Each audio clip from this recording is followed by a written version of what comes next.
we're going to be talking about the English Reformation.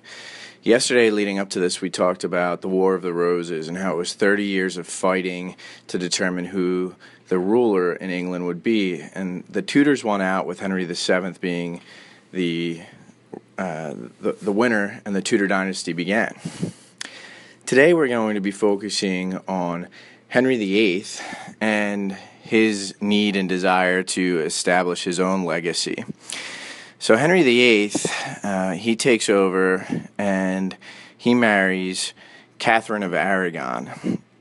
And that marriage was incredibly important for the stability of England and the Tudor line.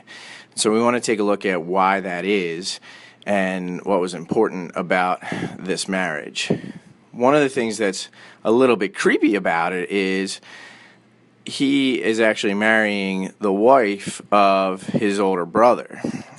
She'd been married to Henry's older brother, Arthur, and after 5 months, he died.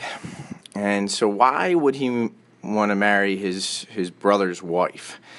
Well, the key is in geopolitics of the time. So looking at Europe, the most powerful nation is Spain at the time. And Catherine of Aragon is the daughter of Ferdinand and Isabella. Yes, the same Ferdinand and Isabella that sent Columbus to the New World. They also have the strongest navy, which could be a problem for England because they're this itty-bitty island. So it's important that he reestablishes that connection with Spain.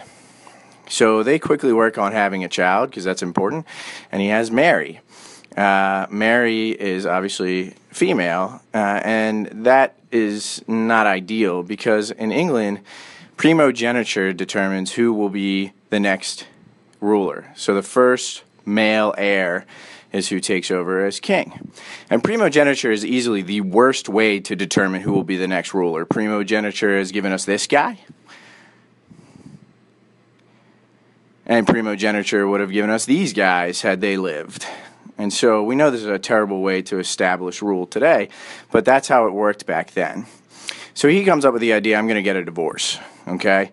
But all of these royal marriages in Catholic times had to be blessed. And the Pope was not going to agree to this, even though Henry is very in love with this beautiful young thing, Anne Boleyn. And really, who could blame him? So he falls in love with Anne and decides, I want to get an annulment. He says, well, that marriage was not really real because, I was marrying my brother's wife. The Pope gets angry, and says, you can't do this. And the Pope obviously wants to keep Spain happy as well. So Henry gets the great idea that he's going to start his own religion. All right, so he'll be the head of the church and the country. He's the supreme leader. And he starts the Church of England actually through a law in Parliament, the Act of Supremacy. And everyone had to swear an oath of allegiance to him as the king and the head of the church. So I'd like you to pause now and just think about that, okay? Think about how that could affect the common folk and the literature of the time if everybody has to swear allegiance to the king, okay, as their supreme leader in both worldly and spiritual affairs. So take a pause right now.